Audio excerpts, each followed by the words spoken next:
नमस्कार दोस्तों, मैं नित्यानंद पांडे नित्य साधना में आपका स्वागत करते हैं। दोस्तों, सिंदूर कैसे लगाना चाहिए? हमारी माताओं और बहनों को मासिक धर्म में सिंदूर लगाना चाहिए या नहीं लगाना चाहिए? सिंदूर किस डिबिया में रखना चाहिए? सिंदूर किस दिशा में मुख करके लगाना चाहिए? इस सब विषय पर आज हम चर्चा करेंगे। हिंदू धर्म में स्त्री को मांग में सिंदूर सजाना सुहागिन होने और सौभाग्यवती होने का प्रतीक माना जाता है। मांग में सिंदूर लगाने से पति की आयु बढ़ती है, स्त्री के सौभाग्य में वृद्धि होती है। जो स्त्री माथे पर किनारे सिंदूर लगाती है तो पति पत्नी के बीच झगड़े होते हैं, रिश्ते खराब होते हैं, पति पत्नी के रिश्ते समाज में किनारे हो जाते हैं। इसका उल्लेख रामायण में भी मिलता है। माता सीता रोज श्रृंगार में मांग में सिंदूर भरती थी। मान्यता के अनुसार पत्नी के माथे पर के बीचों बीच सिंदूर अगर लगा हुआ है तो उसके पति की अकाल मृत्यु नहीं हो सकती। सिंदूर पति को संकट से बचाता है। हिंदू धर्म में नवरात्रि, दीपावली जैसे महत्वपूर्ण त्योहारों पर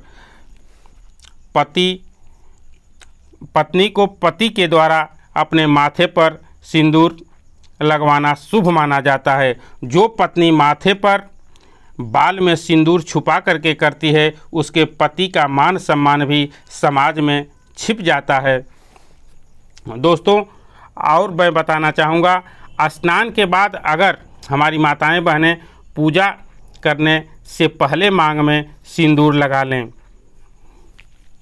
स्नान के बाद जब आप पूजा घर में जाती हैं, उससे पहले मांग में सिंदूर लगा करके हमें अपने घर पर पूजा करना चाहिए। जो पूजा में सिंदूर रखा हुआ है उसे अपने माथे पर नहीं लगाना चाहिए। उस सिंदूर को केवल पूजा में ही इस्तेमाल करना चाहिए।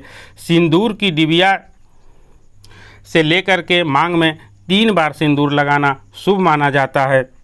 मासिक धर्म में सिंदूर नहीं लगाना चाहिए। अगर कहीं ज़रूरी है, आप बाहर जाना है, तो उसे अलग डिबिया में सिंदूर रख लें। उसे केवल मासिक धर्म में ही उस सिंदूर को आप लगाएं। सिंदूर पति से रोज़ नहीं लगवाना चाहिए।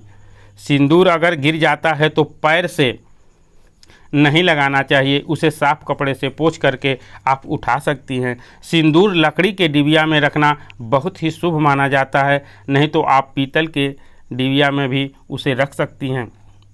दक्षिण दिशा के तरफ मुख करके सिंदूर कभी नहीं लगाना चाहिए।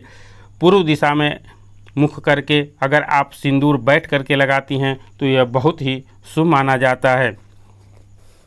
कभी भी अगर माताएं और बहनें हमारी सिंदूर लगा रही हैं तो सर ढक करके, आधा सर ढक करके अनामिका अंगुली से सिंदूर लगाना चाहिए। विवाहिता स्त्री कितना भी सजी सवरी हो, अगर सिंदूर के बिना उसका सौंदर्य अधूरा लगता है। दोस्तों, पौराणिक कथाओं के अनुसार सिंदूर के लाल रंग के माध्यम से माता सती और माता पार्वती को ऊर्जा व्यक्त किया गया है। सिंदूर लगाने से माता पार्वती अखंड सौभाग्यवती होने का आशीर्वाद देती हैं।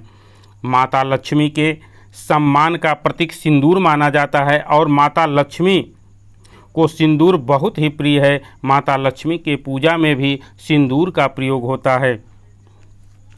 सिंदूर लगाने से माता लक्ष्मी का आशीर्वाद मिलता है, इसलिए हमारी माताओं और बहनों को सिंदूर का विशेष महत्व है। दोस्तों, सिंदूर लगाते समय अगर गिर जाता है, फिर से मैं बताना चाहूँगा, तो अपशगुन माना जाता है।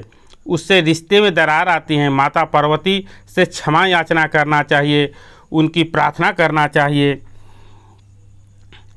दोस्तों, पौराणिक कथाओं के अनुसार माता लक्ष्मी 5 स्थानों पर रहती हैं, जिसमें पहला स्थान स्त्री का सिर है। जहाँ पर स्त्री सिंदूर लगाती हैं, इसलिए स्त्री को लक्ष्मी का रूप कहा गया है।